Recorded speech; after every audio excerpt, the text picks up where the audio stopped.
acuerdo es que la bancada de APP va a liderar la creación de distrito de Antonio.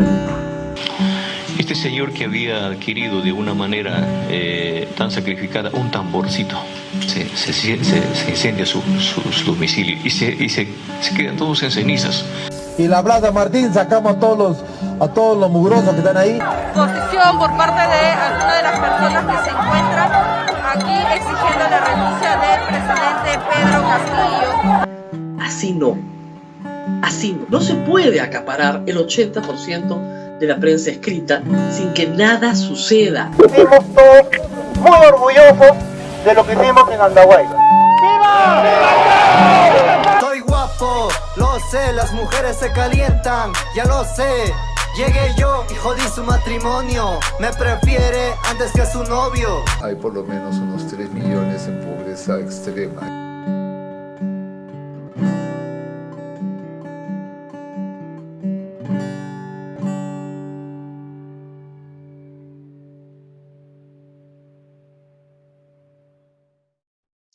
Queridos amigos, bienvenidos a una nueva edición de nuestro programa Hablemos por el canal OBN Digital Media. En esta oportunidad tenemos la grata presencia de un colega periodista, ex periodista de política de la revista Caretas, hoy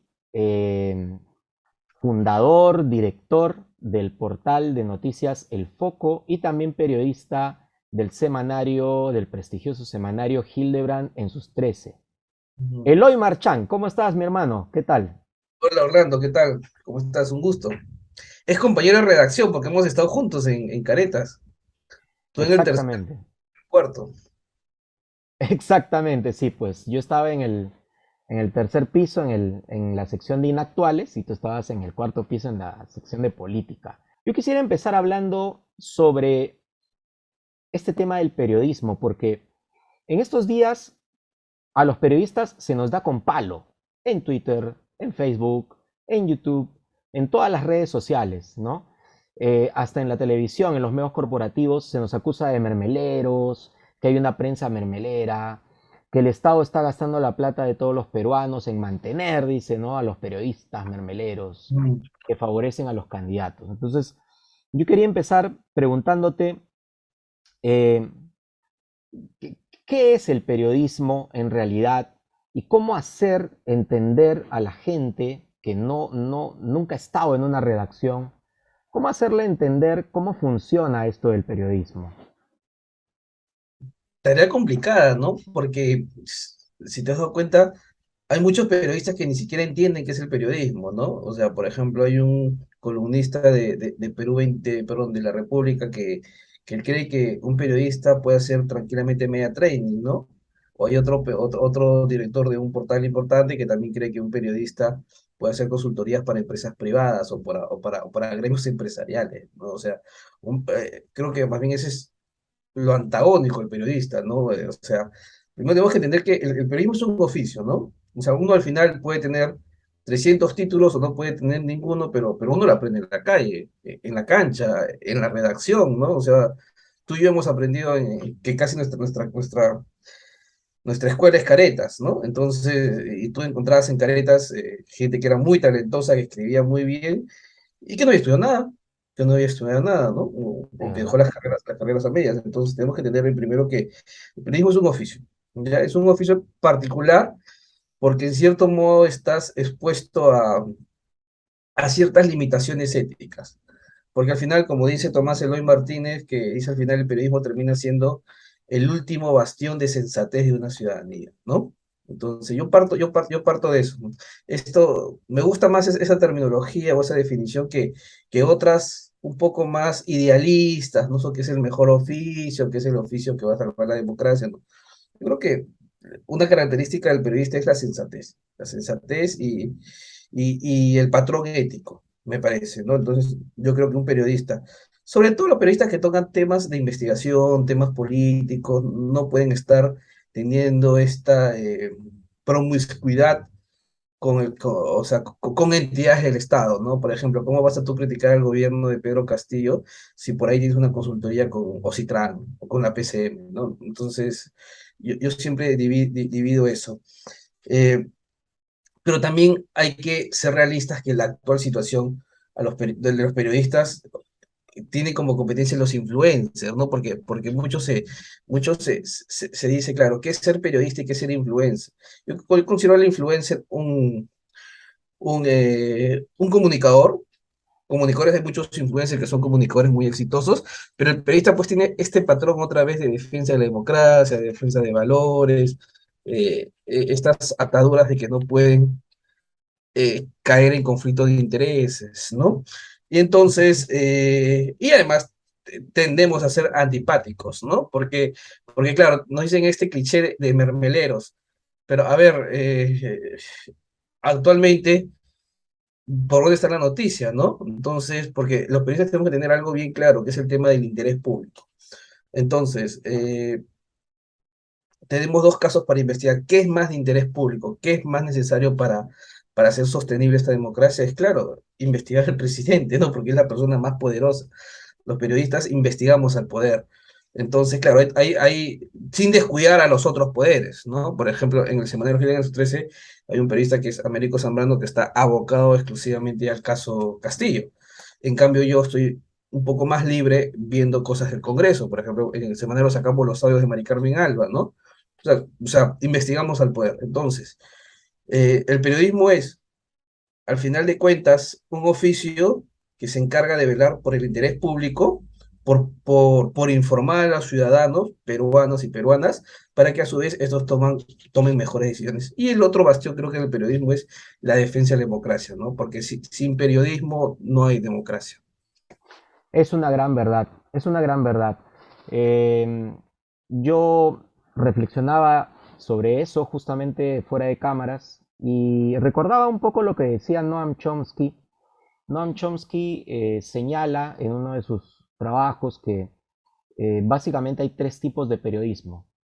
Decía él que hay un periodismo de la élite, luego hay un periodismo que sigue las instrucciones de la élite y luego hay un periodismo de masas. El periodismo de la élite es el periodismo dominante, es el periodismo de las grandes corporaciones, como por ejemplo la corporación de los Miro Quesada, ¿no? En nuestro país. El periodismo que sigue las instrucciones de la élite vendrían a ser algo así como los satélites del grupo de comercio, en este caso. Claro, ¿no?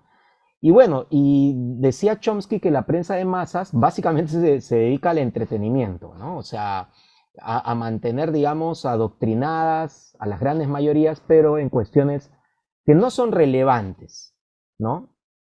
Que las alejan, digamos, de la situación política y social. Y eso hace que muchos ciudadanos no conozcan sus derechos. Y claro, por lo tanto tampoco ejerzan sus deberes. Es decir, se ve afectada la ciudadanía, ¿no? Yo me encuentro en estos momentos haciendo una tesis precisamente sobre la peruanidad. Y hace poco conversé con un historiador de San Marcos llamado Juan Carlos Hidalgo, con quien hablábamos precisamente de eso, que sin ciudadanía, sin el ejercicio de la ciudadanía, pues la propia identidad nacional, la propia peruanidad, se hace agua realmente. Ahora, decías tú que el periodismo entonces tiene esos dos baluartes, la defensa de la democracia y también el comportamiento ético, ¿no? Valores que el peruano no practica, ¿no? Entonces uno reflexiona y dice, ¿cómo podríamos aspirar a un mejor periodismo si no tenemos mejores ciudadanos? ¿Cómo lo ves? Ese es el gran dilema peruano, creo. Ese es el gran dilema peruano, porque, claro, está esta confrontación o choque de ideas o diferentes pareceres sobre, claro, ¿qué somos, no? La típica de Basada, y que ahí lo tomó de Flores Galino, ¿somos repúblicas sin ciudadanos, no? O somos ciudadanos sin república, ¿no?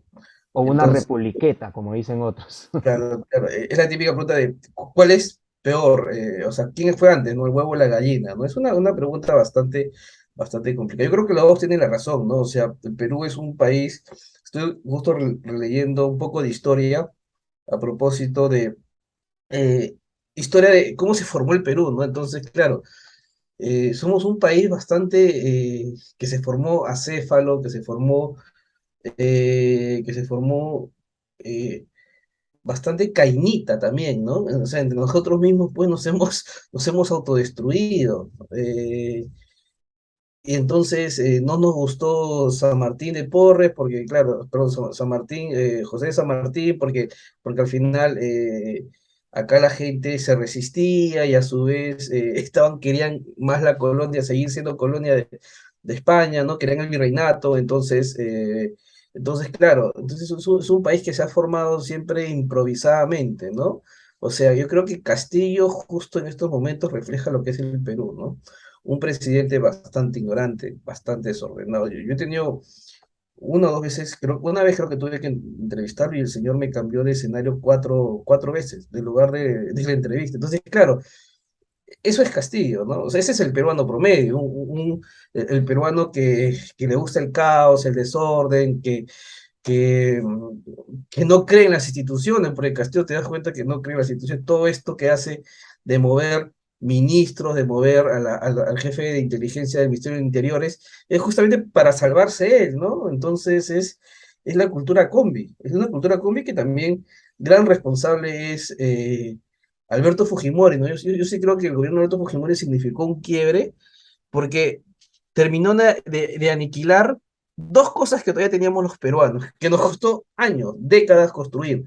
Eran unos partidos medianamente elitistas en algunos casos, unos partidos de masas, por ejemplo, terminó de aniquilar el APRA, ¿no? Junto con Alan García, que también cumplió un papel muy importante. Pero claro, después de Fujimori, el PPC desapareció, Acción Popular se ha convertido en los niños, el PPC ahora es un cementerio, ¿qué otros partidos más?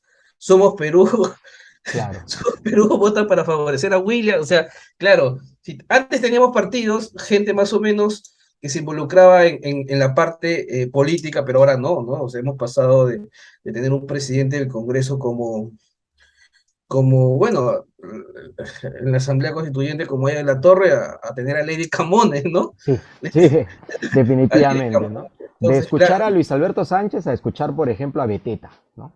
claro, entonces, claro, nuestra maldición, lo poco que llegamos a construir, que nos ha tomado que es casi todo los 900, ¿no? Desde Leguía en adelante, que se empezó a construir claro, con baches y paréntesis, pero claro, entonces el otro es pasé por el Congreso y entonces estaba yendo a Oficialía Mayor y hacer una pregunta ahí y me encuentro con un cuadro, le tomé una foto, entonces ahí decían 4 expresidentes del Congreso.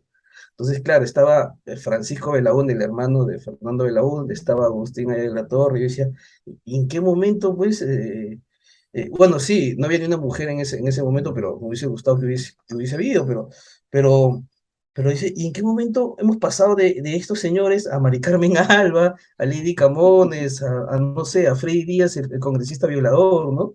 ¿En qué momento se empezó a joder el país por completo, ¿no? Eh, es muy Mm. interesante lo que dices, Eloy, claro. O sea, la calidad del debate político realmente está por los suelos, ¿no? Ahora, Claro, eso por un lado, ¿ah? Y lo otro claro, que se vaya la idea, Orlando, es que perdimos también lo poco de lo nacional que teníamos. Por ejemplo, eh, eh, las empresas públicas, que Fujimori terminó de rematarlas, ¿no? Entonces, claro, nosotros hemos sido una especie de devorados por el neoliberalismo. Entonces, los cielos peruanos, puras empresas chilenas, ¿no? Los puertos concesionados. Entonces, claro, y al final, ¿qué? Porque al final esas cosas también forman identidad, forman patriotismo, forman ciudadanía, ¿no? Entonces, la única empresa que tenemos es pública importante es Petroperú, que claro, que se la están devorando ahí, que tiene una refinería italiana que ya va a cumplir creo que 10 años ahí. sí. Entonces, Tien- entonces claro, el Estado como botín por un lado, ¿no? El Estado como botín con Fujimori y por el otro lado es la agonía de los líderes políticos. es verdad, es verdad. De ahí el estudio que hace Tanaka, titulado Democracia sin partidos, porque claro, luego de la dictadura fujimorista, porque hay que decirlo así, todo lo demás fueron movimientos, ¿no? Fueron apariciones fantasmales, ¿no? De asociaciones y alianzas que se unieron simplemente pues para tales o cuales contiendas electorales, ¿no? Así que Es el fin de la ideología, ¿no? O sea, ya no hay sí, ideas, la o sea, ya no hay, ideología ya no hay programas políticos, no hay simplemente hay programa. rostros, ¿no? Por ejemplo, Perú Libre, ahora hablando un poco de coyuntura, votando en abstención, entre comillas, pero votando al final por Williams, ¿no? Porque entonces si tuviese algo de ideas, voto por el bando centro-izquierda, pro-gobierno. No, no, no, lo que ellos hicieron, se abstuvieron para que gane Williams. Listo, Williams, de derecha, el candidato del fujimorismo. Claro, ese es Perú Libre, o sea, como dije, un partido marxista, leninista, como se hace llamar, votando por un militar fujimorista, populista de derecha, ¿no? Entonces, claro, no hay ideas, lo que hay conveniencias, lo que hay Por son agendas supuesto. particulares, eso es lo que existe ahora. O, por ejemplo, César Acuña dándole órdenes pues, a la presidenta del Congreso para que promulgue una ley de creación de un distrito que lo va a catapultar en, Claro, en, en- clientelismo político. correcto, ¿no? El clientelismo político. Y dándole órdenes a la presidenta del Congreso, o sea, un señor que no es electo, un señor que es el cacique de un partido, ¿no? Dándole órdenes a la presidenta del Congreso, claro. Inaudito, inaudito realmente. Ahora, ya hemos hablado un poquito de este tema, de esta psicosis que hay de la prensa mermelera, cuando en realidad a mucha gente no le consta pues que haya de por medio, digamos, coimas o sobornos. Patricia Salinas escribía el otro día en Caretas, o hace algún tiempo en Caretas, que para hablar de una prensa mermelera, como lo hace por ejemplo Philip Butters, hay que tener pues las pruebas concretas de que hay de por medio una coima. Ahora, tampoco vamos a ser más papistas que el Papa. Sabemos que la contienda electoral es un negocio tremendo, ¿no? Hay una repartición de dinero muy grande que se hace en unidades impositivas tributarias, ¿no? Y no solamente hay aportes del Estado, hay aportes también de privados, ¿no? Pero bueno. Pero yo sí creo, Orlando, que existe sí. o sea, no me gusta el término prensa mermelera, pero lo que sí hay es una prensa que se mueve de acuerdo al color del billete, ¿no? Sí, una O prensa sea, convenida, digamos, ¿no? es una prensa convenida, puede ser la palabra, ¿no? O sea, ahora, por ejemplo, ¿cómo era Canal N en la época de Vizcarra? No había un programa a las 9 de la noche de una conductora de televisión que, que se cansaba de decirle a, eh, a Vizcarra que era el mejor presidente. No había una columnista en El Comercio que también decía que Vizcarra era el presidente creado para las crisis, ¿no? O sea, o sea, o sea, hay dos cosas, ¿no? O se mueven de acuerdo al color del billete o sencillamente parece que se encandilan muy rápido, ¿no? Se encandilan muy rápido. Entonces, cuando eres periodista, pues eso es lo bueno de tener maestros en este oficio, ¿no? Que te asientan bien, que te hacen tener sobre los pies sobre la tierra y no comprarte el pleito tan fácilmente de los políticos, ¿no? Entonces, pero sí vemos en algunos casos, sobre todo en la concentración, eso pasa cuando hay una concentración, pues también, ¿no? El vaivén es más, se siente, es más perceptible el vaivén que va para un lado o para otro, ¿no? El lado para el oficialismo, el lado para la oposición, ¿no? Entonces, pero sí vemos, y no está mal, Orlando, yo creo que no está mal que un medio tenga su candidato, que tenga su preferencia, no es más, pero lo que sí deberían ser transparentes, ¿no? Ahí va el contenido ético, ¿no? Es más, si un periodista en algún momento da alguna consultoría o da un trabajo para el Estado, para algo que le puede crear un conflicto de intereses, debería decirlo, debería ser transparente, debería ser sincero con el lector o con el televidente, ¿no? Porque al Claro, final para que no haya, digamos, la percepción de que hay neutralidad, ¿no? Cuando claro, no la claro. hay, ¿no? O que quizás claro, no ha habido neutralidad, quizás ha habido ojeriza, no sé, o sea, decirlo, ¿no? O sea, yo acepto hasta que, o sea, lo ético no es una camisa de fuerza, lo ético es la transparencia, es decir, ¿sabes qué? En el foco, por ejemplo, cuando hay un par de casos de eso, le digo, oye, ¿sabes qué? Si hay un conflicto, tu papá trabaja, chicos, tu papá trabaja en un ministerio, tu papá trabaja en otro lado, dígamelo y se publica ahí, por ejemplo, una chica que hizo un reportaje sobre el Partido Morado y en su momento había colaborado con el Partido Morado, entonces, oye, tienes que decírmelo y se hace ahí la aclaración. Lo único que yo te pido es que cuando haces tu informe tienes que tratar de ser lo más objetivo posible, acercarte a los hechos. O sea, ¿qué es ser objetivo en el periodismo? Es acercarte lo más posible a los hechos, a la verdad. Ese es ser objetivo, ¿no? ¿Existe la prensa alternativa, Eloy? Mm, yo siempre digo que el periodismo no tiene apellido. O sea, el periodismo es uno solo. El periodismo, no hay periodismo de investigación. No me gusta llamarlo así. No hay el periodismo con enfoque de género, ¿no? No hay el periodismo alternativo, ¿no? El periodismo es uno solo. Entonces, y los maestros lo dicen, ¿no? O sea, no hay acá, o sea, pero eso sí, claro, este es joven que se ha hecho famoso ahora porque es parte de la prensa alternativa. Él puede hacer periodismo, o sea, o sea, lo que digo, o sea, acá para ser periodista no tienes que estar inscrito en el colegio de periodistas, no tienes que estar inscrito en seguir una maestría, un grado de periodismo, ¿no? Sencillamente, hacer periodismo. Hacer periodismo es hacer los procedimientos periodísticos, tener principios éticos y velar por el interés público.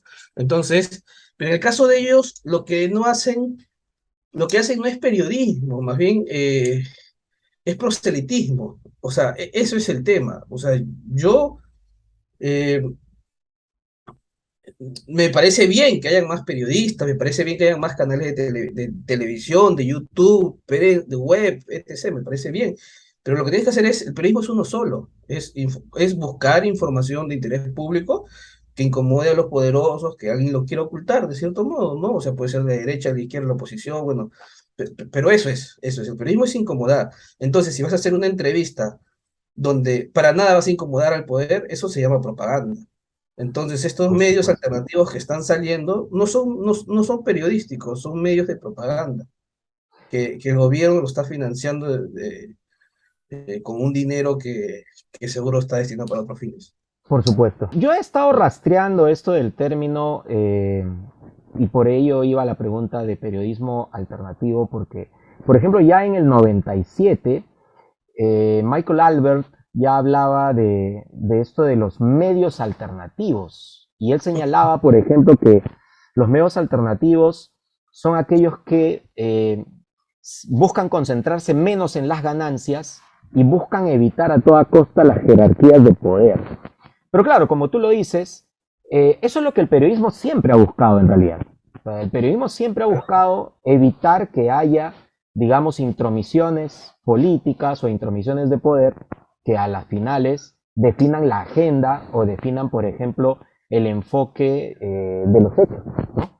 Porque la manera más objetiva de acercarse a los hechos es precisamente prescindiendo de estas intromisiones y de estas imposiciones, ¿no? Claro, claro. Claro, pero yo creo que más bien ahí se refiere creo que la definición, hay dos cosas ahí, ¿no? Desde mi punto de vista. Por un lado está la definición de que los medios alternativos no son los medios tradicionales, creo que quiere referirse a eso, ¿no? O sea, no Exactamente, es así es. radio, televisión, periódico, sino medios alternativos es básicamente todo el mundo digital, ¿no? A eso creo que quiere referirse. Y lo otro, sobre ese punto, claro, al final es un regreso, es un regreso a los orígenes del periodismo. O sea, a mí me parece, por ejemplo, todos estos canales, canales de YouTube periodísticos, hay algunos de entretenimiento, hay algunos de comunicación, pero la diferencia es, creo que en esos canales y los otros es la producción de noticias. O sea, cuando, y además el procesamiento de la noticia, ¿no? Entonces, hay algunos que son youtubers, que son comentaristas de noticias. Ok, genial. Pero hay otros que tienen un tratamiento noticioso, que es, por ejemplo, que se ve la diferencia en los programas de La Encerrona. En La Encerrona tú ves una mano periodística, una priorización de las noticias, ves una verificación de la información. Entonces, claro, ese procedimiento profesional, técnico, es lo que hace distinto, o sea, hace que La Encerrona sea, por ejemplo, un producto periodístico y algunos otros youtubers, o sea, no sean producto periodístico, ¿no? Y entonces, lo que ha hecho este fenómeno de los nuevos medios, los canales digitales, los alternativos, a eso sí me gusta llamar alternativos, pero no es lo que está tratando de hacer el gobierno, es que hay un regreso a los orígenes del periodismo. Antes, los periodistas o los medios de comunicación vivían de lo que contenían, de lo que producían. Por ejemplo, Caretas vivía de la venta de periódico. Entonces, el comercio también vendía de la venta de su periódico. Entonces, claro, la sección de anuncios, la sección publicitaria, no era el dueño del periódico. O sea, a quien al final respondían, es como cuando vas a comprar una tienda, o sea, responden a los clientes. Entonces, claro, en este caso, si los medios no producían un buen producto, sencillamente no lo compraban, ¿no? Entonces, hay un regreso a eso, además la comunicación es más directa, ¿no? Y se financian de las suscripciones, de las personas que lo financian en Patreon, ¿no? Hay un regreso a eso que se había, a partir de los 80 se trastocó, ¿no? Los que pasaron a ser los dueños, o sea, al final los medios trataron de convertirse en empleados de los anunciantes, ¿no? ¿Qué es lo que pasa en televisión? O sea, ¿por qué crees que programas como Esto es Guerra tienen vigencia? Porque tienen muchísimo rating. Entonces, ¿por qué? No es porque la gente lo ve, es porque los anunciantes quieren esas cosas, ese entretenimiento, quieren eso porque les da rating, ¿no? Entonces, claro, eso es lo que está ocurriendo en estos momentos con la aparición del periodismo digital, ¿no? Del periodismo cibernético, justo hay un debate ahí sobre eso, pero del periodismo a través de Internet, ¿no? Ahora, dos aspectos de lo que acabas de decir. Primero, mucha gente no entiende que un medio de prensa necesita gestionarse y necesita financiarse, ¿no? A veces decimos, no, que los periodistas piensan en dinero, que los medios piensan en plata, pero alguien te tiene que financiar, porque si no, no existes, ¿no? Eso es una realidad. Claro, ahora, pero que eso, digamos, te lleve a, qué sé yo, al abandono de los principios rectores fundacionales de tu medio y a tu línea editorial independiente, eso es otra cosa, ¿no? Habría que separar una cosa de la otra. El otro aspecto importante que quiero destacar de lo que mencionas es que cuando el periodismo aborda, digamos, estos hechos desde una perspectiva de poder, como lo hacen los grandes medios de la concentración, lo que hacen, digamos, es básicamente desinformar. Y entonces en esa coyuntura surgen nuevos medios que amplían la agenda noticiosa. Es decir, que tocan aquellos aspectos oscuros, ¿no? Deliberadamente ocultos que los grandes medios corporativos no quieren poner en la agenda, ¿no? Y creo que un poco hacia eso va esta idea de la prensa alternativa, que yo no sé, por ejemplo, si poner allí en esa categoría a IDL Reporteros, a Huayca, a El Foco, ¿no? Pero sí veo que junto con estos medios que promueve el gobierno para intentar salvarse de la guillotina o de la espada de Damocles que tiene sobre la cabeza, hay otros medios como el tuyo, como otros medios que ya tienen años, que amplían la agenda informativa. Y entonces cierro mi comentario diciendo que la tecnología, la digitalización de la prensa lo que ha hecho es democratizar también de algún modo la participación ciudadana en la información. Es decir, ¿hay gente que habla estupideces? Sí, hay gente que habla estupideces. ¿Hay gente que dice cosas lúcidas? Sí, hay gente que dice cosas lúcidas. Pero finalmente la gente se está expresando. Cosa que en los 80, 70, 60 creo que no se veía con tanta, digamos, fuerza, con tanta intensidad. No sé cómo tú ves este asunto. Sí, ese es el gran beneficio de la aparición del Internet. ¿Por qué? Porque, claro, antes para tener un canal de televisión, ¿cuánto necesitabas? $1 millón, $10 millones, no sé, para tener un periódico. La otra vez estaba indagando y dice que necesitas por lo menos unos 2 millones de soporte de soles para tener un periódico que empiece a circular. Entonces, claro, ahora... Tenías que vender encima de los 100.000 ejemplares diarios, como mínimo, ¿no? Claro. Y ahora no, ahora basta tener, hay medios que se han formado con 1000 soles, ¿no? O sea, el dominio basta, sencillamente empiezas a circular. Claro, Mi humilde canal ya quisiera tener ese presupuesto. Sí, o sea, ese es un poco el lado, digamos, positivo de todo esto, ¿no? claro, que basta 1000 soles para emprender un medio, ¿no? Un dominio, algunas cuantas cosas, y uno mismo puede agarrar y poner su cámara y listo, ya está. Pero claro, tienes que hacer noticia, tienes que hacer periodismo, ¿no? Y hacer periodismo es investigar al poder, ¿no? O lo Claro. otro, claro, que ya va por el lado más de los comunicadores, el lado más de los youtubers, que es entretenimiento, ¿no? O sea, ahí te formas un personaje, un estilo, ¿no? Entonces empiezas a armar eso. Pero sí hay una democratización. O sea, cualquier persona puedes tener su propio medio ahora, ¿no? La cuestión es, claro, así como hay muchos, está el gran debate de la sostenibilidad de los medios digitales Y la profesionalización también, ¿no? y la profesionalización. Entonces, necesitas, que es el gran debate ahorita. Es un gran debate porque hay algunos medios, todos están así, te cuento, todos están ahí, no la están sufriendo. Todos los medios, salvo, tengo entendido que le va muy bien a la encerrona, que es un fenómeno eh, importante en el periodismo, porque además está la parte audiovisual, pero el resto de medios nuevos que han aparecido están ahí, los periodistas, los colegas estamos, ¿no? Estamos luchando ahí por sobrevivir, ¿no? Va a tomar tiempo porque cuando se fundó el Foco, yo creí que el tema de suscripción, porque es un modelo que más o menos yo lo traje de España, porque yo venía a hacer mi maestría en España, entonces eh,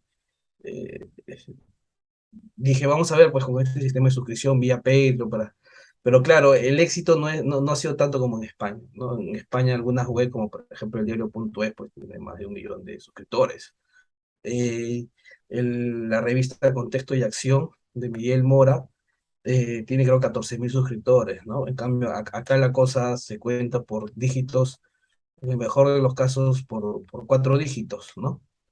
Entonces es complicado, porque además el peruano pues tiende a piratear todo, ¿no?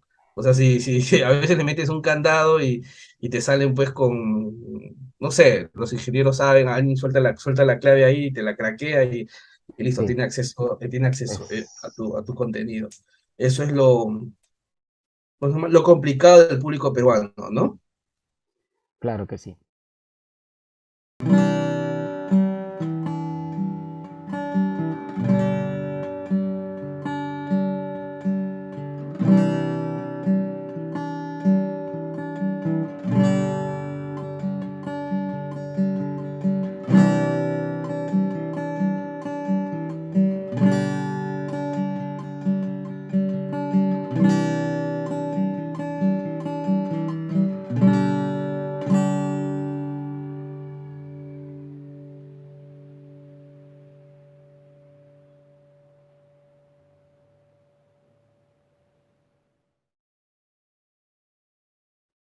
¿Cómo se gestiona, digamos, un medio de comunicación actual como el Foco? ¿Cómo se sostiene? ¿Cómo se organiza? ¿Cómo has Ujú. hecho tú para, digamos, poner a navegar este barco? Y el foco empezó cuando, bueno, nosotros nos conocimos en Caretas, de ahí se murió la lumbrera que era Enrique Sileri, y pues sí, como que Caretas perdió un poco su encanto, ¿no? Entonces fui a trabajar al semanario Hildebrand en sus tres y estuve trabajando ahí como 5 años, creo, hasta que en 2019 decidí hacer una pausa e irme a hacer una maestría a España, mi maestría en teoría política. Estuve ahí un año sabático, bueno, no tan sabático porque estaba estudiando. Y cuando regreso digo, pucha, regresé en plena pandemia. Regresé, o sea, vine en plena pandemia. Y siempre he tenido fuentes que me pasaban información y empezaba a tuitear, a tuitear, a tuitear, a tuitear. Entonces, yo quería ya seguir descansando de estar en la política, pero a veces te jala, ¿no? Entonces, yo tenía información y, por ejemplo, una vez solté un tweet que al final fue portada de 2 diarios, de La República y del Comercio, de mi tweet. Claro, no me citaron, o creo que sí, no me acuerdo. Eh, que era sobre que Indecopi había liberado a los octógonos, había fallado en anulado a los octógonos. Y dije, ¿qué hago con esto? A ver, y justo me vine con el chip, pues, allá en España de estos medios nuevos que aparecieron. En España hubo esta crisis, pues, del 2007, 2008, donde fue una crisis general, pero muchos medios tuvieron que despedir periodistas. ¿Y qué hicieron estos periodistas? Instalaron su propio medio. Y así apareció el diario.es, Público, Contexto y Acción, Ética, La Marea, bueno, y El Salto, muchísimos medios que... Y claro, y la forma de supervivencia era un modelo mixto entre publicidad eh, y suscripciones. ¿Ya? Entonces, yo dije, bueno, probemos, hablé con unos amigos, con algunos profesores, cuál era su parecer. Además, me vine con este y dije, bueno, vamos a intentar, a ver, un año eh, voy a apostar a esto. Tenía todavía ahorros, ¿no? Tenía todavía ahorros de mis años en el semanario. Y, y empecé a juntar, dije, bueno, un medio, ya. Siempre estaba con este nombre, El Foco, que me estaba dando vueltas, y empecé a juntar gente que pueda apostar. Mucha gente también, como había pasado en el 2007 en España, en el medio se quedaron sin trabajo, ¿no? En medio de la pandemia, ¿no? Porque diarios empezaron a circular, a dejar de circular. Y entonces encontré a cinco personas que yo también estaba como modelo de asociación, quería cambiar pues esta dinámica de que la jerarquización que hay en los medios, ¿no? O sea, lo hemos vivido en Careta, ¿no? Enrique Sileri y de ahí todos para abajo, ¿no? Entonces, los grandes patriarcas, ¿no? Que todavía hay, ¿ah? Por ejemplo, está Gustavo Gorriti, que son gente muy capa, genios, ¿no? O sea, está Los Momen, ¿no? el mismo César Hildebrand, ¿no? El Moment, entonces, claro, son grandes patriarcas. Entonces, yo quise, en España estaba esta tendencia de las redacciones más horizontales. Es una asociación donde, entonces busqué a gente que pudiera apostar. Claro, tenía que tener algunos requisitos, ¿no? Todavía tener ahorros, ser jóvenes, manejar la parte digital y además que sean un mix, ¿no? Entre redactores. Así juntamos fuimos seis y creamos la asociación. Creamos la asociación y entonces creamos la página web, nos ayudó alguien, listo, y salgamos al mercado y salimos al mercado siempre, claro, siempre con el tema de la noticia, ¿no? La gente quiere las noticias, ¿no? Que al final mi idea era hacer que el Foco sea una especie de revista digital. Una revista digital, porque al final no puedes competir con los diarios, Claro. no puedes competir con los canales que tienen toda una maquinaria, ¿no?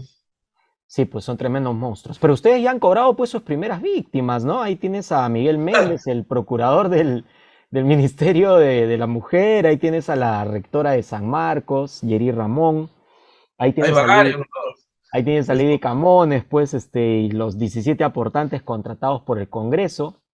No solo eso, hay más, eso es lo reciente, pero en su momento, cuando yo era reportero del Foco, porque al inicio de todos éramos reporteros, ¿no? Claro, o sea, el Foco fue culpable de la vacancia de Martín Vizcarra, según el libro de Manuel Merino. ¿Por qué? Porque el Foco sacó la lista de los 67 congresistas investigados. Entonces, investigados en la fiscalía, 67 y 68, ya ni me acuerdo. Una nota mía. Y claro, entonces Vizcarra fue y se los encaró en el Congreso, ya que lo estaban censurando. Y claro, entonces eso enojó a los congresistas y lo vacaron, por eso a Vizcarra. Entonces, el Es Foco verdad, es- es verdad, me consta eso. Sí, es más, Manuel Merino lo dice en su libro. En su hubo un libro dice, momento pues en que todos pensábamos que el presidente Vizcarra de verdad nos hablaba de corazón, ¿no? Pero no sabíamos que por detrás pues había toda una maquinaria, digamos, personal. yo Y, nunca me creí el y cuento de Vizcarra. Yo nunca me creí el cuento de Vizcarra porque tenía más de 70% de aprobación, además, ¿no? sí, sí. O sea, Vizcarra es un presidente, Vizcarra, Fujimori, Sánchez Cerro, Alan García, mismo, es el país, ahora no sé si estoy viendo, has visto y recomiendo a todos tus seguidores y tu auditorio que hay un documental que ha salido de Alan García, que lo ha puesto este youtuber que se llama Sin Esmero. 2 horas y media casi dura. O sea, hace una colección de la vida de Alan García. O sea, desde que murió allá en la torre hasta ahora último. O sea, y además no hay intervención, no hay voice en off, nada. Sencillamente es una recolección de videos que lo ha armado muy bien. que te cuenta una historia increíble. Tomamos el dato para buscarlo. Me lo vi hace unos días, y claro, entonces está viendo y también comparando con ellos. En su momento se filtró un video de García también haciendo clases. Entonces, el Perú es un país extremadamente complicado de gobernar. Entonces, como es tan complicado de gobernar, tan diverso, con una serie de, dentro de, hay mini sociedades dentro de la sociedad, mini castas, ¿no? Entonces, claro, necesitan presidentes fuertes. Es verdad. Entonces, claro, Vizcarra era un presidente astuto, fuerte, que entonces, claro, además necesitas saber a medio mundo. O sea, uno de los problemas de Castillo, ¿sabes cuál es? Que Castillo no lee los periódicos. Él lo ha reconocido, que no lee los periódicos. Entonces, claro, el señor está perdido, está en otra realidad. No sabe, o sea, por ejemplo, no sabe, te apuesto, te aseguro que no sabía quién era Miguel Ángel Rodríguez Mackey. Entonces, claro, seguro alguien se lo trajo, le pareció que le metió un floro barato, y entonces, claro, ya, canciller. Sí. Claro, entonces, claro, si hubiese sabido un poquito quién es Miguel Ángel Rodríguez Mackey, alguien pegado a la derecha, alguien que justamente está en contra de toda la línea que ha tenido Cancillería y Torre Tagle en los últimos 50 años, entonces, claro, no lo nombran, porque entonces como Castillo no lee, o sea, es un ignorante, ¿no? O sea, es un ignorante confeso, porque él mismo se ha confesado que no lee periódicos, o sea, si no lee periódicos, menos vas a leer libros, ¿no? Nosotros nos sorprendimos, la gente de la maestría de periodismo, porque Rodríguez Mackey fue nuestro profesor, pues, de periodismo internacional. Entonces dijimos, ¿qué hace ahí Rodríguez Mackey en el gobierno de Castillo? Claro, él es abierto y no está mal. O sea, Fue una sorpresa total, sí. Claro, o sea, es de derecha, él es casi totalmente. trompista. Entonces, claro, entonces uno agarra y dice, claro, Castillo no lo ubicaba. Te das cuenta que Castillo es totalmente desubicado. Es un ignorante por decisión. Él ha decidido ser ignorante, entonces está bien, pues bueno, vamos camino a hacer una oclocracia. Pues. Entonces, claro, lo que pasa es que teníamos esta idea, digamos, un tanto, a ver, ¿cómo decirlo, no? Esta idea errónea, completamente errónea, de que porque Castillo representaba pues al sector popular y es un tipo de provincia, ¿no? Fiel a sus tradiciones y rituales, etcétera. Entonces, hubo sectores pues que lo confundieron y dijeron, ese es el peruano ejemplar, el peruano que defendió a su patria frente al terrorismo, el peruano que se desgañita en las aulas, formando niños, etcétera, etcétera. Pero estamos totalmente equivocados porque en provincias, en las regiones también hay corrupción. Claro, y ahora está esta pregunta, ¿no? Que es una hipótesis fiscal, o sea, Castillo, con este caso de Anguía, con esto todo que ha salido de Amazonas, quizás Castillo ya se dedicaba a esto antes, ¿no? A ese tipo de los negocios de vía licitaciones del Estado, ¿no? Ahora que no olvidemos que creó una constructora. Pero lo de Castillo, él solamente tenía que tomar una decisión.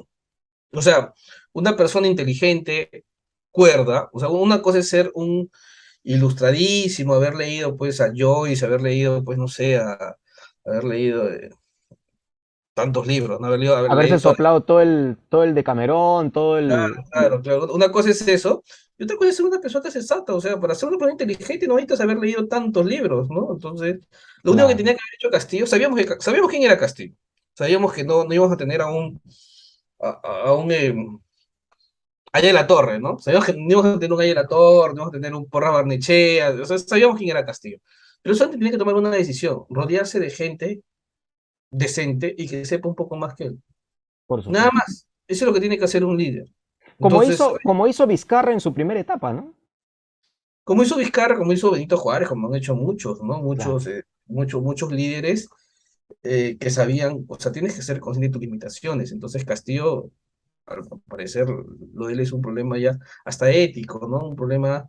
Entonces, no, es más, él se cree, parece ahora sí, él se cree, últimamente, yo estudio mucho últimamente el tema del populismo, pero además es el tema de mi tesis de la maestría, ¿no? El populismo de Alberto Fujimori. Es interesante lo que dices, pero antes de que se me escape, Eloy, es la tercera o cuarta vez que escucho este asunto de que ya sabíamos quién era Pedro Castillo. ¿no? Me lo han dicho muchas personas. Yo tengo mi particular punto de vista acerca de las elecciones, ya te lo dije, pero yo me pregunto lo siguiente. Si ya sabíamos que Pedro Castillo era incapaz de hacerse cargo del gobierno, ¿por qué no optamos los peruanos? Bueno, en este caso yo me excluyo porque yo, bueno, tengo que confesarte que jamás voto. Ya me vendí. Hace Bueno, bien, hace bien. jamás hace voto, bien, jamás voto, hace pero bien, Orlando. yo me pregunto, y lo puse en una columna de mi blog, ¿no? ¿Por qué el peruano tiene tanto miedo de votar en blanco? ¿Por qué? El argumento suele ser, porque si voto en blanco, entonces estoy favoreciendo al que va a ganar. Oye, pero ¿y dónde están tus principios? O sea, tanto nos cuesta decir, ¿saben qué? Ninguno de estos 16 tipos me representa y por lo tanto voto en blanco. Me separo del rebaño.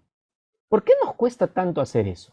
¿Por qué el país no puede ponerse de pie y decir, este sistema ya colapsó, entonces votemos todos en blanco?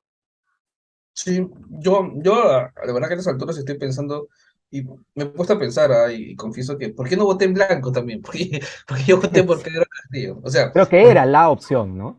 ¿por qué? Porque tenía la esperanza de, oye, al menos una decisión nomás tienes que tomar, rodeate de gente. Y más, se rodeó en su momento, no sé o sea, estuvo con gente sensata, Pedro Franque, creo que estuvo también, el mismo Aníbal Torres, Torres era un abogado civil procesalista muy prestigioso. Y además un célebre profesor universitario, ¿no? Sus alumnos lo Decano de adoran. O sea, no era, Gonzalo Alegría también está dando vueltas. Había gente más o menos, que Anaí Durán estaba, más o gente que más o menos, algunos como Pro Franklin que han tomado un camino, creo que un mejor camino, pero otros como Anaí Durán han caído, yo los llamo pues esta izquierda que ya no le tiene miedo al ridículo, ¿no? O sea, a estas alturas defender a Pedro Castillo son dos opciones, o sea, dos caminos. O lo defiendes porque te da un puesto de trabajo, tipo Gleiner y toda esta sarta, Alejandro Salas, toda esta sarta de sobones que están. O sea, la otra forma es porque eres bastante ingenuo, es una izquierda ingenua. O sea, ¿qué crees que Castillo va a cambiar? O O sea, no, masoquista. algo así, o un masoquista, sí. Y entonces, claro, a estas alturas, como te dije, yo estaba pensando, oye, ¿por qué hubiese votado en blanco? Pero bueno, ya está la decisión, no me por Keiko, como lo dije en mi Twitter y por ahí me lo paran sacando los trolls de derecha clara. Así me pongo una pistola en la cabeza, no voto por Keiko Fujimori, porque me parece que es dañar la dignidad del país, ¿no? Entonces es como que un chileno vote por la hija de Pinochet o por el hijo de Pinochet. Es como que un español vote por el hijo o la hija de Franco, ¿no? Entonces, claro, entonces me parece que, o sea, no podemos votar por la hija. O sea, es más, sí, pero si pidiese perdón, si reconociese que su papá es un dictador, si reconociese que lo de su papá fue una dictadura, si reconociese todos los crímenes de lesa humanidad que cometió su padre, que reconociese los robos, y pidiese perdón, Keiko Fujimori, quizás ahí apuesto que muchos antifujimoristas podríamos repensar quizás nuestra posición, ¿no? Pero Keiko Fujimori no tiene al parecer, ni una gana de hacer eso, ¿no? Sí, pues no se ve ningún horizonte claro en ese sentido. Más aún sabiendo que están sus intereses particulares de por medio. Hildebrand en sus 13 es un bastión, uno de los pocos bastiones, digamos, de oposición frontal de la prensa hacia este gobierno y en general, hacia el poder en general, ¿no? ¿Es César Hildebrand, crees tú, el último gran referente de la prensa peruana? Sí, yo creo que sí. César es creo que el último gran periodista que le está quedando a la prensa peruana, ¿no? o sea, creo que con César, y quizás también Gustavo Gorriti, que es parte, que más o menos contemporáneo, se cierra un círculo en la prensa peruana. Se cierra este círculo de los grandes tótems del periodismo, ¿no? De estos periodistas que han generado una escuela, ¿no? Entonces los periodistas las generaciones que vienen, las generaciones que recién están empezando, se quedan en cierta forma sin muchos referentes que lo vean, se van a quedar los videos, van a quedar sus obras, van a quedar su forma de hacer periodismo, ¿no? Pero va a haber un vacío, ¿no? Va a haber un vacío que, que va a afectar mucho, ¿no? O sea, yo a César Gilio lo considero, o sea, es mi padre periodístico, ¿no? O sea, tengo con él trabajando ya casi 8 años, y entonces Claro. casi la totalidad de la forma de periodismo que sé hacer, el periodismo de set, ese periodismo combativo, ese periodismo que está en la otra trinchera, ¿no? O sea, en la otra Es verdad. trinchera de poder, o sea, es más o menos el periodismo que practica César Gil, ¿no? Porque después, ¿qué nos queda? Beto Ortiz, Fernando Rospigliosi, creo que hablar con ellos de periodistas no es mucho, ¿no? Bueno, Cecilia Valenzuela, nos queda los Ghibellini, los Oxenford. los Oxenford, nos queda, sí, pues, es una forma que son periodistas que no han decidido marcar escuela, ¿no? Y además creo que con César también acaba esta corriente del periodismo, del periodista intelectual, ¿no? El periodista que, o sea, no sé, después de César, no conozco ni un periodista que escriba tan bien, ¿no? No sé si tú recuerdas a alguien que escriba así, con una pluma afilada, eh, Bueno, claro, con las cosas bien claras. Entonces, claro. mm, yo que leo los periódicos, no encuentro una pluma parecida, ¿no? Una pluma, o sea, por ejemplo, Lo que pasa es que que algunos ya están fuera de acción, ¿no? me encandile, que me encandile. Otros se dedican a escribir de otras cosas. Por ejemplo, Claro, particularmente yo tengo una debilidad por algunos periodistas que ya están, bueno, ya hace muchos años de salida, como por ejemplo, caray, se me ha ido el nombre, este periodista de la U de Lima, que enseñaba crónicas, de Hora Cero, a Eloy Jauregui. Eloy Jauregui. Por ejemplo, Ujú, yo tengo cierta debilidad por la pluma de Eloy Jauregui, por la pluma. No ujú. tanto, digamos, por los temas que toca necesariamente, pero me parece que es una Claro, buena pluma. es una Igual buena pluma. me parece que la generación, por ejemplo, de los Beto Ortiz, de los Bedoya, de los Bailey, me parece que escriben bien, eh, pero no necesariamente me causa interés sobre lo que escriben, ¿no? Que creo que les falta, o sea, escriben bien, pero les falta carácter, creo que a sus plumas, ¿no? Le falta una personalidad seria, porque firme, ¿no? Porque al final el periodismo bandera es el periodismo político, ¿no? O sea, el periodismo que quizás es el que va adelante, ¿no? Es el periodismo político. Entonces, claro, por ejemplo, yo leo todos los lunes, bueno, los sábados, los domingos que salen en La Nación, a Jaime Bailey, ¿no? O sea, me mato de risa con su pluma. Pero claro, es una pluma más de entretenimiento y que no es tanto como la pluma de César o sus columnas de César, que más que de entretenimiento son justo lo que te decía al inicio de Tomás Eloy Martínez, que es una especie de lumbreras, una especie de Claro. una zona de sensatez, ¿no? Entonces, claro, en medio, ¿qué es tan necesario en países tan atolondrados y tan confusos como es el Perú? Necesitas mentes lúcidas, con plumas claras que más o menos marquen el camino, ¿no? Por eso te decía, claro, con César quizás es el último periodista intelectual que, que ha nacido en el Perú, ¿no? De allí no sabemos, nos quedamos bastante. Y además, porque César ha creado una escuela. Hay muchos periodistas que han seguido, yo creo que soy parte de la escuela de César, ¿no? Entonces está creando una Claro que escuela sí. periodística, pero y de allí ya no hay más escuela. Está la escuela de Sileri también, que tú y yo de alguna forma bebimos, ¿no? Pero y de ahí no hay más. En su momento estaba, ¿te acuerdas? La escuela Sonda, la escuela Claro. de Raúl Villarán, la escuela y así, ¿no? la escuela Leva, ¿no? Pero ya, De Paco y Gartua, ¿no? claro, cada vez van habiendo menos escuelas periodísticas, ¿no? Es verdad. Yo tuve la suerte de acariciar, voy a decirlo un poco con cierta dureza, yo alcancé a acariciar las ruinas de don Enrique Sileri, pero sí, pude trabajar con él un par de notas. Siempre me voy a llevar como recuerdo aquella vez en que hice una nota sobre una competencia de bicicletas, ¿no? Ujú. Era pues un tema, digamos, ligero, ¿no?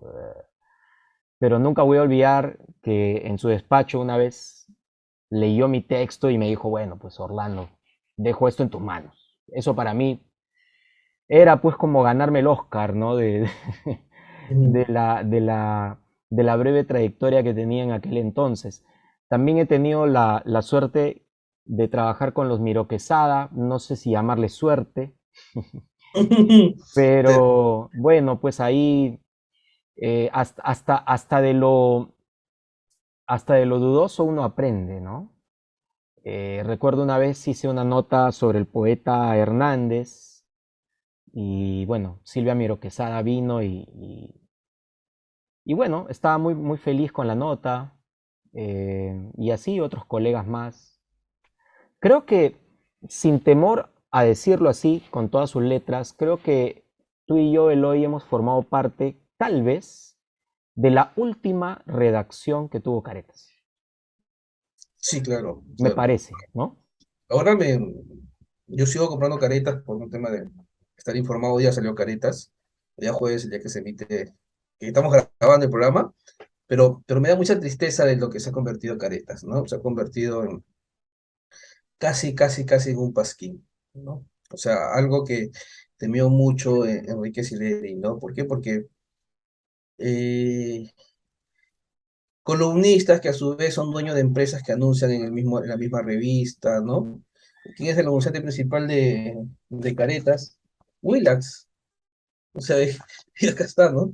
Willax, el anunciante de Caretas, ¿no? Entonces, claro, en portada ves una nota contra Urresti, que es un nefasto candidato, pero ves adentro el contenido de la nota y no hay noticia, ¿no? Parece más los diarios chicha, donde lo que vale es la portada y no vale el contenido, ¿no?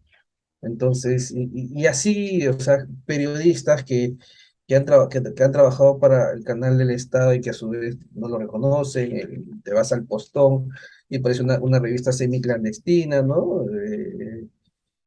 Nada que Entonces, ver con nada que ver. Caretas combativa, ¿no? Que nosotros llegamos a acariciar, al menos en sus últimos Claro, claro, yo justo lo que años. estaba revisando mis archivos de Caretas hace unos días, le estaba buscando algo. Y la primera edición que yo trabajé en Caretas se llamaba, fue una decisión, una portada editorialista, se dice, portada editorialista, que era la portada yo entré a Caretas en el 2011 en la segunda vuelta, Keiko Humala, cuando ganó Humala. Entonces, claro, la portada era un editorial de Enrique Sileri, donde decía Keiko Fujimori, hasta aquí nomás.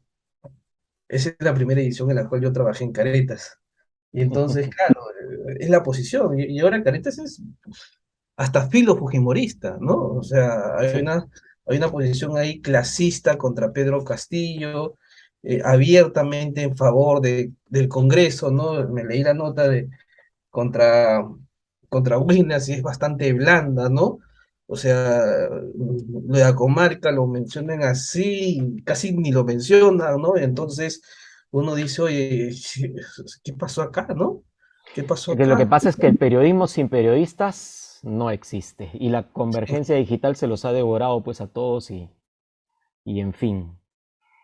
César Hildebrand decía en una entrevista el año pasado que el periodismo fundamentalmente, Eloy, es un ejercicio de rebeldía, de insurrección, decía él, de la independencia de criterio.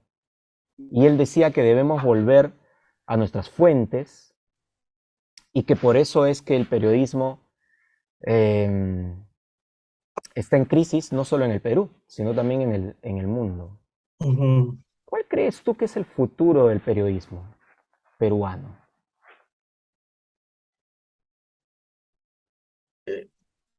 Difícil la pregunta, ¿no? Porque si algo que tratamos de evitar es ser los periodistas, es ser pitonizos, ¿no? O sea, dar un veredicto. Pero lo que yo creo es, yo creo que la prensa escrita no va a morir, así como en su momento la televisión no terminó por aniquilar o por matar a la radio, ¿no? Va a seguir viviendo el impreso, el digital, la radio, pues, tienen sus públicos, ¿no? Lo que sí es, va a ser, van a haber más comunicadores y menos periodistas. Eso me parece, o sea, al final el periodista, hay una, como dice Martín Caparrós, al final el periodismo se está convirtiendo cada vez más en no darle a la gente lo que no quiere leer. Eso se está convirtiendo en el periodismo en estos momentos. Eloy, ha sido una charla súper interesante. Eh, Te felicito, te deseo lo mejor. Tú sabes que en este espacio llamado Hablemos, la intención mía es mostrar a mis televidentes quiénes son las personalidades de este país que se están comprando el pleito y que están haciendo una chamba por este país. Detrás de mí tenemos una imagen de un estrado vacío y es una imagen simbólica, ¿no? Que yo tomé desde la azotea precisamente de Caretas porque me parece... Claro, claro, me dice, ese ángulo me parece conocido, dije. Sí, sí, sí, te debes acordar, pues, de todas Claro. maneras, cuando almorzábamos ahí en la azotea con toda la muchachada de Caretas. Bueno, pues te comentaba que en este espacio tratamos de visibilizar a las personas que realmente están haciendo patria, ¿no? Muchas veces el televidente no sabe, el televidente se queda en Oxenford, se queda en Patricia del Río, etcétera, etcétera, pero no saben pues que hay un periodismo que se está fajando por este país, ¿no? Y creo que eso debe tener una visibilidad. Entonces, ese es el propósito de este humilde espacio. Muchísimas gracias, Eloy. Gracias, Y te dejo Orlando.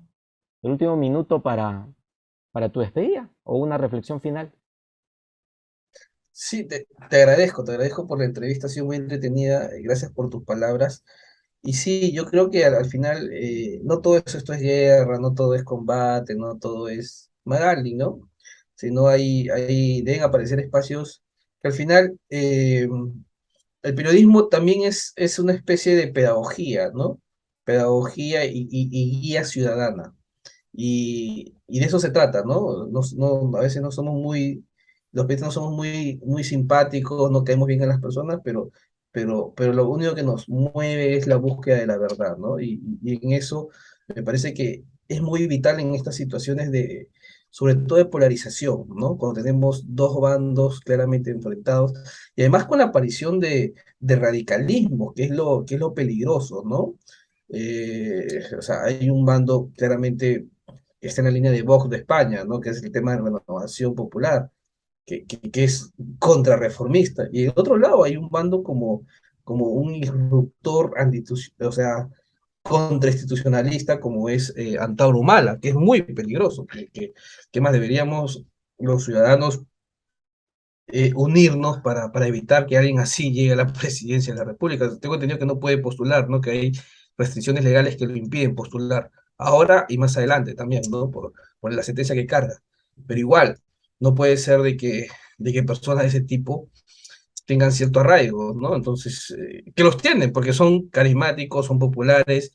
Hitler en su momento, cuánta gente llamaba a sus convocatorias, ¿no? Entonces, claro, en ese lado tiene que aparecer, se puede decir, la clase más sensata de un país, ¿no? Y en ese papel es donde deben estar jugando los periodistas, ¿no? De tratar de ser esta especie de refugio de la sensatez de un país. Muy bien, Eloy. Señoras y señores, ha sido Eloy Marchán, periodista de El Foco y de Hildebrand en sus 13. Muchas gracias, Eloy. Gracias, Orlando.